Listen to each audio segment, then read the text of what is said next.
Shri Venkateswara gold finance తాకట్టులో ఉన్న బంగారాన్ని విడిపించి కొనబడును. సంప్రదించండి 8499070070. పవన్ కళ్యాణ్ గారు ఒక అద్భుతం అని చెప్పి చాలా సార్లు చెప్పుకుంటాం. ఆయన గురించి ఎన్ని చెప్పినా ఎంత చెప్పినా కూడా తరగందే. కొంతమంది డబ్బా అనుకోవచ్చు, కొంతమంది మరీ కొట్టేస్తున్నావరా బాబు అని అనుకోవచ్చు. బట్ కాకపోతే పవన్ కళ్యాణ్ గారు చేసేటువంటి కార్యక్రమాలను బయట ప్రపంచానికి తెలియజేయాల్సినటువంటి అవసరం కూడా ఉంది. ఎందుకంటే ఆయన చూసి ఇన్స్పైర్ అయ్యి ఎవరైనా సరే ఇంకొక అలాంటి కార్యక్రమం చేస్తే చాలు అనేది. ఎందుకంటే ఆయన చేసినటువంటి కార్యక్రమాలు అద్భుతాలే. ఈరోజు ఆంధ్రప్రదేశ్ చరిత్రలో చెప్పాలంటే భారతదేశపు చరిత్రలో 77 సంవత్సరాల ఈ స్వతంత్రం వస్తున్నటువంటి ఈ చరిత్రలో ఇప్పటి వరకు ఏ నాయకుడు, ఏ మంత్రి, ఏ ఎమ్మెల్యే ఇలాంటి కార్యక్రమాలు చేయాల.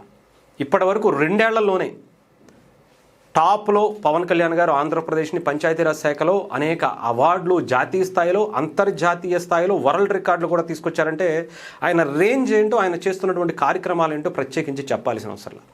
ఆయనకి ఎన్ని రకాలుగా వేరే విధంగా ఆయన పర్సనల్గా కొంతమంది విమర్శించచ్చేమో, కానీ ఆయన చేసేటువంటి కార్యక్రమాల గురించి మాత్రం ఎవ్వడు ఒక్క పేరు కూడా పెట్టలేరు.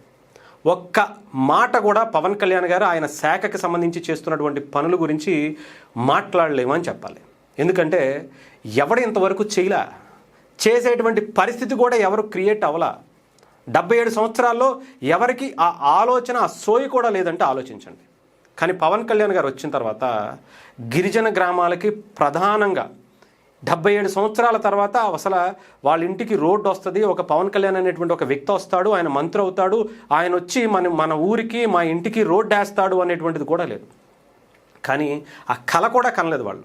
కానీ పవన్ కళ్యాణ్ గారు వచ్చిన తర్వాత 2 ఏళ్లలో కొన్ని వందల గ్రామాలకి చిట్ట చివరన, అంటే ఎక్కడో అడవి ప్రాంతాలు, అరకు, పాడేరు, లేదంటే పార్వతీపురం, మన్యం జిల్లాలకు సంబంధించి ఎంత మూల గ్రామం అయినా కానివ్వండి, కొండల్ని గుట్టల్ని చీల్చి మరీ ఆ ఊరికి రోడ్లు వేస్తున్నారు, కరెంట్ ఇస్తున్నారు, నీరు ఇస్తున్నారు. వాళ్ళు బయటకు వచ్చి చదువుకునేందుకు ఎన్నో అవకాశాలు కల్పిస్తున్నారు. రేపొద్దున వాళ్ళు డాక్టర్లైనా, ఇంజనీర్లైనా, ఏదో ఒక అద్భుతమైనటువంటి సైంటిస్టులైనా కూడా ఆశ్చర్యపోయిన అవసరం.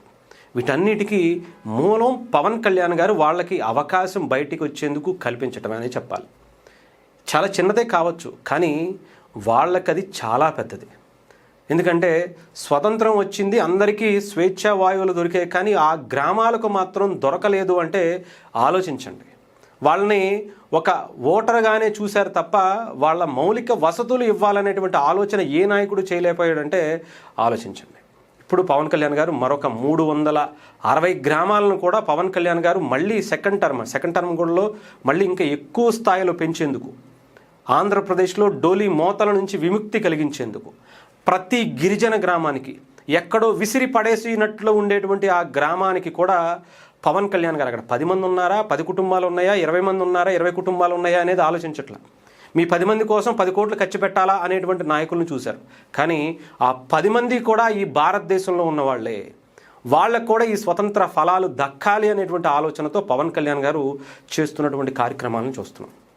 జస్ట్ 2 ఏళ్లలోనే ఇన్ని అద్భుతాలు చేస్తే ఇంకా రాబోయేటువంటి రోజుల్లో పవన్ కళ్యాణ్ గారు చేసేటువంటి అద్భుతాలు ఊహించుకోవటం కూడా కష్టం. భారతదేశంలో ఆంధ్రప్రదేశ్, ముఖ్యంగా ఆంధ్రప్రదేశ్ డోలీ రహిత రాష్ట్రంగా ఆంధ్రప్రదేశ్ ఉండబోతుంది. ప్రతి ఒక్కరికి కూడా స్వతంత్ర ఫలాలు పవన్ కళ్యాణ్ గారు వచ్చిన తర్వాత వాళ్ళకి దొరికేటువంటి అవకాశాలు కనిపిస్తున్నాయి. సో డెఫినెట్గా పవన్ కళ్యాణ్ గారు చేసేటువంటి కార్యక్రమాలను చెప్పటం కూడా చాలా గర్వంగా ఫీల్ అవ్వాలి. ఎవడో ఒకడు సొల్లు మాట్లాడినటువంటి పరిస్థితి ఉంటుంది. ఎందుకంటే వాడికి ఏం తెలియదు. ఎంతసేపు కులం పిచ్చితోనో, మతం పిచ్చితోనో, ఇంకొక పిచ్చితోనో పవన్ కళ్యాణ్ గారిని విమర్శిస్తుంటారు తప్ప ఆయన చేసేటువంటి కార్యక్రమాలను మాత్రం విమర్శించేటువంటి స్థాయి కానీ ఆయన కాలి గోటికి కూడా సరిపోరని చెప్పాలి. ఆయన జెండా కూలి అనో, లేదంటే ఇంకొకటనో, ఏంటి సింగిల్గా రమ్మనో, ఇంకొకటనో, ఎలా వస్తే ఏంటి చెప్పండి, ఎలా ఉంటే ఏంటి చెప్పండి. ఈరోజు గిరిజన గ్రామాలకి, ఆ గిరిజన ప్రజలకి అందుతున్నటువంటి ఫలాలు చూస్తే చెప్పు తీసుకుని కొడతారు వాళ్ళ దగ్గరికి వెళ్తే. సింగిల్గా వస్తే నీకేంటరా, ఇంకొకలా వస్తే నీకేంటి, ఎలా వస్తే నీకేంటి, ఆయన రావటం వల్ల ఎంత మేలు జరిగింది అనేది చూడాలి.